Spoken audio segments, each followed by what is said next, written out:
परछाई एपिसोड 192। अब आगे। युवराज उठकर मिरर के सामने जाता है और मिरर में खुद को देखकर वो दंग रह जाता है। वो देखता है कि उसके दोनों कान से काफी ज्यादा खून बह रहा था। युवराज बिना देरी किए वॉशरूम के अंदर आ जाता है। वो नहीं चाहता था कि सुहानी उसे इस हालत में देखकर परेशान हो।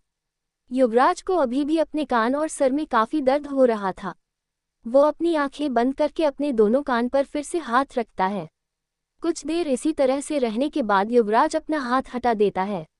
अब युवराज को काफी आराम महसूस हो रहा था। युवराज जब अपनी आंखें खोलता है तो उसकी आंखें अब पूरी तरह से लाल हो चुकी थी। ऐसा इस वजह से था क्योंकि अपने इस चोट को ठीक करने के लिए युवराज को अपनी पूरी ताकत लगानी पड़ी थी। अब उसे अंदाजा हो गया था कि जिससे उसका सामना होने वाला है वो एक बहुत खतरनाक चीज है। कुछ देर बाद युवराज वॉशरूम से बाहर आ जाता है। वो देखता है कि सुहानी बेड पर बैठे हुए अपने मोबाइल में कुछ कर रही थी। युवराज के बाहर आने पर वो एक नज़र युवराज को देखकर उससे अपनी नज़रें फेर लेती है। सुहानी का ये रिएक्शन देखकर युवराज को याद आता है कि कुछ देर पहले ही उन दोनों का झगड़ा हुआ था। युवराज अभी अभी हुए उस इंसिडेंट की वजह से ये बात भूल ही गया था।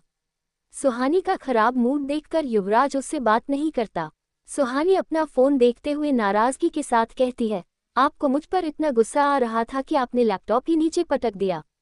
सुहानी के ऐसा कहने पर युवराज अपने लैपटॉप की तरफ देखता है जो एक टेबल पर सही सलामत रखा हुआ था। सुहानी ने उसे ज़मीन से उठाकर ठीक से उस टेबल पर रख दिया था। युवराज सुहानी की बात का कोई जवाब नहीं देता और वो लैपटॉप लेकर अपना काम करने लगता है। सुहानी तिरछी नज़रों से युवराज को देखकर अपना मुंह बनाते हुए कहती है, खड़ूस, खुद ही झगड़ा शुरू किया और अब खुद ही मुंह फुलाकर बैठे हैं। सच में इनका कुछ नहीं हो सकता। ये कहकर सुहानी अपना सर हिला देती है और उठकर वॉशरूम में चली जाती है। सुहानी के वहां से जाने के बाद युवराज फिर से उस लैपटॉप पर वो वीडियो फुटेज प्ले कर देता है। इस बार उसने स्पीकर ऑन किया था और लैपटॉप का आवाज़ बहुत कम कर दिया था। युवराज फिर से वो पूरा वीडियो देखता है, लेकिन इस बार उसे वीडियो के लास्ट में वो आवाज़ सुनाई नहीं देती। युवराज बार बार वीडियो के उस पोर्शन को प्ले करता है, लेकिन वो आवाज़ अब उस वीडियो में नहीं थी। ये देखकर युवराज गुस्से से लैपटॉप को बंद कर देता है और कुछ सोचने लगता है। सोचते हुए युवराज काफ़ी रेस्टलेस लग रहा था और उसकी आंखें लगातार बेचैनी से इधर उधर हो रही थी। कुछ देर इसी तरह से बेचैन रहने के बाद युवराज का चेहरा अचानक से शांत हो जाता है। वो सीरियस होकर कहता है, अगर वो आवाज़ सच में इस वीडियो में होती तो अब भी मुझे सुनाई देती, लेकिन ऐसा हुआ नहीं। इसका मतलब मैंने वो आवाज़ इस वीडियो की वजह से नहीं सुनी थी। अपनी आंखों में बेचैनी लिए युवराज आगे कहता है, तो क्या जब मैं वो वीडियो देख रहा था तब वो आदमी यहीं था? ये कहते ही युवराज के चेहरे का रंग उड़ जाता है। ये सब सोचकर युवराज परेशान हो जाता है और फौरन समायरा को कॉल करता है। सारी बात सुनकर समायरा युवराज से कहती है, तुम्हारे घर के चारों तरफ मैंने अपनी पूरी शक्ति से वो कवच बनाया था, मैं उससे ज्यादा शक्तिशाली कवच नहीं बना सकती। ये सुनकर युवराज और भी ज्यादा परेशान हो जाता है और थोड़ा इरिटेट होकर कहता है, इसका मतलब अब यहाँ कोई भी सेफ नहीं है और वो आदमी फिर से यहाँ आकर किसी को भी नुकसान पहुँचा सकता है। समायरा युवराज को समझाते हुए कहती है, युवराज, मेरी बात ध्यान से सुनो। अब बात पहले जैसी नहीं है। मैं मृदुला, सिद्धार्थ या अपनी माँ को अपनी शक्तियों से रोक सकती थी, लेकिन अब जिनसे हमारा सामना होने लगा है वो सदियों से जिंदा है। जितनी हमारी उम्र है उससे कई गुना ज्यादा सालों तक उन्होंने साधनाएं की है और सिद्धियां प्राप्त की है। युवराज सख्त आवाज में कहता है, तुम कहना क्या चाहती हो? समायरा जवाब देती है, अगर ये इतना ही ताकतवर है कि उसने मेरे बनाए कवच को तोड़कर उसने तुम्हें इतना नुकसान पहुंचा दिया, तो मुझे डर है कि मैं उसे नहीं रोक पाऊंगी। समायरा का जवाब सुनकर युवराज आगे कुछ नहीं कहता। समायरा एक गहरी सांस लेकर कहती है, खैर, मैं कल तुम्हारे घर आकर देखती हूँ कि क्या किया जा सकता है। और हाँ, जो फुटेज तुमने अभी देखा है उसे मुझे सेंड कर दो, मैं भी वो देखना चाहती हूँ। युवराज सिर्फ हमम में जवाब देता है और फिर फ़ोन कट कर देता है। अब वो काफ़ी ज़्यादा डिसअपॉइंट और परेशान हो गया था। वो परेशान होकर खुद से कहता है, अगर वो फिर से यहाँ आ गया तो मैं सुहानी, निशा और विवेक को उससे प्रोटेक्ट कैसे करूँगा? मैं तो जानता भी नहीं कि वो चीज़ क्या है। युवराज ने इतना ही कहा था, तभी उसका परेशान चेहरा बिल्कुल शांत हो जाता है। कुछ पल वहीं रुककर वो बौखलाहट के साथ इधर उधर देखने लगता है। युवराज के आसपास कोई भी नहीं था, लेकिन उसे बहुत स्ट्रोंगली वहां किसी और के होने का एहसास हो रहा था। उसकी नज़र बालकनी से बाहर की तरफ जाती है और वो बिना कुछ सोचे बालकनी की तरफ बढ़कर नीचे छलांग लगा देता है। युवराज को ऐसा करते देख वहां खड़े गार्ड्स हैरान रह जाते हैं। युवराज किसी सुपरहीरो की तरह जमीन पर लैंड करता है। ये देखकर उसके गार्ड्स भागते हुए युवराज की तरफ बढ़ते हैं, लेकिन युवराज अपने हाथ से इशारा करके उन्हें अपने करीब आने से रोक देता है। युवराज बिल्कुल शांत होकर अपनी आंखें बंद कर लेता है और थोड़ी हैरानी के साथ कहता है, पद्मिनी। कुछ ही पलों में वो अपनी आंखें खोलकर कहता है, क्या पद्मिनी यहाँ आई थी? इधर युवराज के गार्ड्स समझ नहीं पा रहे थे कि युवराज को आखिर हुआ क्या है, और उससे भी ज्यादा उन्हें हैरानी थी कि इतनी ऊंचाई से नीचे कूदने के बाद युवराज ने इतनी आसानी से इतनी परफेक्ट लैंडिंग कैसे कर ली। युवराज उनसे बिना कुछ कहे वापस से घर के अंदर चला जाता है। उसे ऐसा लग रहा था जैसे पद्मिनी उसे कोई मैसेज देने की कोशिश कर रही है। युवराज यही सब सोचते हुए अपने रूम में आ जाता है। अंदर आकर वो देखता है कि सुहानी अब तक सो गई थी। वो बिना आवाज किए रूम के अंदर आ जाता है और बेड पर बैठकर सुहानी को देखने लगता है। वो आज रात बिल्कुल भी सोना नहीं चाहता था। उसे डर था कि अगर वो सो गया तो कहीं वो आदमी आकर सुहानी को अपने साथ ले ना जाए। युवराज अब किसी भी हालत में सुहानी को खुद से दूर होने नहीं दे सकता था। कुछ देर इसी तरह सुहानी को जी भरकर देखने के बाद युवराज उसके पास लेट जाता है और उसे अपनी बाहों में भर लेता है, जिससे कोई भी सुहानी को उससे दूर लेकर ना जा सके। रात के 2 बज रहे थे। वो आदमी दीवान विला की बाउंड्री वॉल के पास खड़ा था। उसके चेहरे पर इस वक्त गुस्सा और मुस्कुराहट दोनों साथ साथ देखे जा सकते थे। वो आदमी खुद से कहता है, अब मेरा इंतजार खत्म हुआ, आज मैं उसे अपने साथ लेकर यहाँ से चला जाऊंगा। इससे पहले कि उस साए को शिवी की अहमियत का पता चलेगा, मैं अपना काम पूरा कर चुका होऊंगा।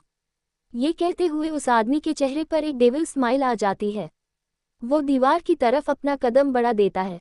उसे देखकर ऐसा लग रहा था जैसे उसे दीवार के सामने होने से कोई फर्क ही ना पड़ रहा हो और वो चलते हुए दीवार को पार कर जाएगा। कुछ देर पहले वो बिल्कुल इसी तरह से दीवान विला के अंदर गया था और उसने युवराज को नुकसान पहुंचाया था। जैसे ही वो आदमी दीवान विला के बाउंड्री वॉल को छूता है, उसे एक जोर का झटका लगता है और वो कई फीट दूर जाकर गिर जाता है। वो आदमी बदहवास होकर जमीन पर पड़ा था। कुछ देर बाद उसे होश आता है और वो बड़ी हिम्मत करके उठकर खड़ा हो जाता है। अब उसका पूरा शरीर अजीब तरह से कांप रहा था। वो डर और गुस्से के साथ उस दीवार को देखते हुए कहता है, ये कैसे हो सकता है? अभी कुछ देर पहले ही मैं इतनी आसानी से अंदर चला गया था, लेकिन इतने से वक्त में किसने इसके चारों तरफ इतना शक्तिशाली कवच बना दिया कि इसने मुझे ही घायल कर दिया। अगली सुबह जब युवराज की नींद खुलती है तो वो बहुत ज्यादा घबरा जाता है। वो सुहानी को प्रोटेक्ट करने के लिए पूरी रात जागना चाहता था, लेकिन सुहानी को अपनी बाहों में लेते ही उसे गहरी नींद आ गई थी। युवराज फौरन अपनी बाहों में सोई सुहानी की तरफ देखता है। उसे अपने साथ सही सलामत देखकर युवराज थोड़ा रिलैक्स होता है। पिछली रात युवराज के लिए बहुत भारी थी। उसे सुहानी के लिए बहुत ज्यादा डर लग रहा था। युवराज यही सब सोच रहा था, तभी उसके फोन पर एक नोटिफिकेशन आता है। वो देखता है कि उसके फोन पर समायरा का मैसेज आया था, अपने घर के बाहर आओ। वो मैसेज देखकर युवराज उस रूम से बाहर निकल जाता है। अपने घर से बाहर आकर युवराज देखता है कि वहां समायरा खड़ी थी और बिना किसी भाव के अपने आसपास कुछ अलग तरह से देख रही थी। युवराज के पास आते ही समायरा कहती है, ये तुमने कैसे किया? युवराज को समायरा की बात समझ नहीं आती। वो कंफ्यूज होकर कहता है, क्या? समायरा कहती है, क्या तुम नहीं जानते कि इस वक्त तुम्हारे घर के चारों तरफ एक बहुत शक्तिशाली कवच है? ये इतना शक्तिशाली है कि वो आदमी तो क्या, शायद वो साया भी इसके अंदर नहीं आ पाएगा। लेकिन इतना मजबूत कवच यहाँ कौन बना सकता है? समायरा की बातें सुनकर युवराज को समझ आ जाता है कि ये सब किसने किया है। वो समायरा को कल रात की इंसिडेंट के बारे में बताने लगता है।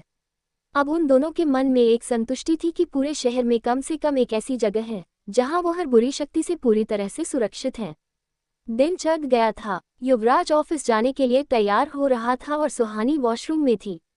युवराज मिरर के सामने खड़े होकर अपने बाल ठीक कर रहा था, तभी उसके हाथ रुक जाते हैं और उसके दिमाग में कोई बात क्लिक होती है। युवराज फौरन अपना फोन उठाकर किसी को कॉल करता है। सामने से कॉल रिसीव होने पर युवराज बड़ी स्ट्रिक्ट आवाज में कहता है, पता करो, ये शिवम मेहता कौन है? फोन पर युवराज का असिस्टेंट अमित कंफ्यूज होकर कहता है, कौन शिवम मेहता सर? युवराज गुस्से में कहता है, यू इडियट, यही तो तुम्हें पता लगाने के लिए कह रहा हूँ। युवराज की गुस्से से भरी आवाज सुनकर अमित डरते हुए कहता है, सर, मेरा मतलब शहर में तो कई शिवम मेहता होंगे, उनमें से मुझे किसके बारे में पता करना है। अमित का जवाब सुनकर युवराज को भी अपनी गलती का एहसास होता है और वो कुछ सोचने लगता है।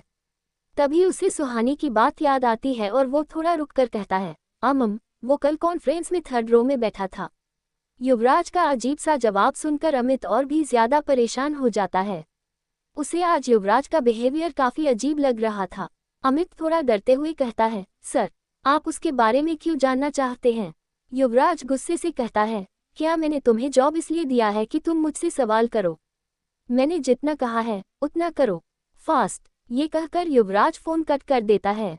कुछ ही मिनटों में उसके फोन पर अमित का कॉल आता है। युवराज डेस्परेटली उसके कॉल का वेट कर रहा था। युवराज फौरन फोन उठाकर कहता है, बोलो। अमित कंफ्यूजन के साथ कहता ही, सर, कल के कॉन्फ्रेंस में शिवम मेहता नाम का कोई भी इंसान नहीं आया था। ये सुनकर युवराज चौंक जाता है और अमित को वार्निंग देते हुए कहता है, ठीक से पता करो, वरना तुम अच्छे से जानते हो कि तुम्हारे साथ क्या हो सकता है। अमित अपनी बात पर यकीन दिलाने की कोशिश करते हुए कहता है, सर, मैं बिल्कुल सच कह रहा हूँ। वहाँ शिवम मेहता क्या कोई भी मेहता नहीं था। आपको जरूर कोई गलतफहमी हुई होगी। अमित की बात सुनकर युवराज फोन कट कर देता है और उसके चेहरे पर एक स्माइल आ जाती है। तभी सुहानी वॉशरूम से बाहर आती है और उसकी नज़र युवराज के मुस्कुराते हुए चेहरे पर जाती है। वो युवराज के इस मुस्कुराहट की वजह जानना तो चाहती थी, लेकिन उसे अभी अपना झगड़ा कंटिन्यू रखना था, इसलिए वो युवराज से बिना कुछ कहे ड्रेसिंग टेबल के सामने बैठकर रेडी होने लगती है।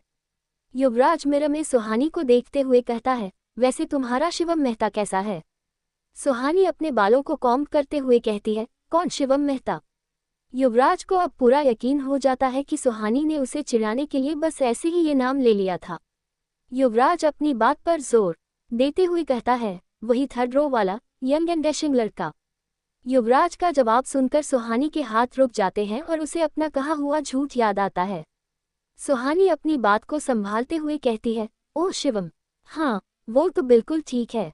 युवराज कहता है, वो मेहता ग्रुप ऑफ इंडस्ट्रीज के ओनर अमन मेहता का बेटा है ना? सुहानी को समझ नहीं आता कि वो युवराज के सवाल का क्या जवाब दे।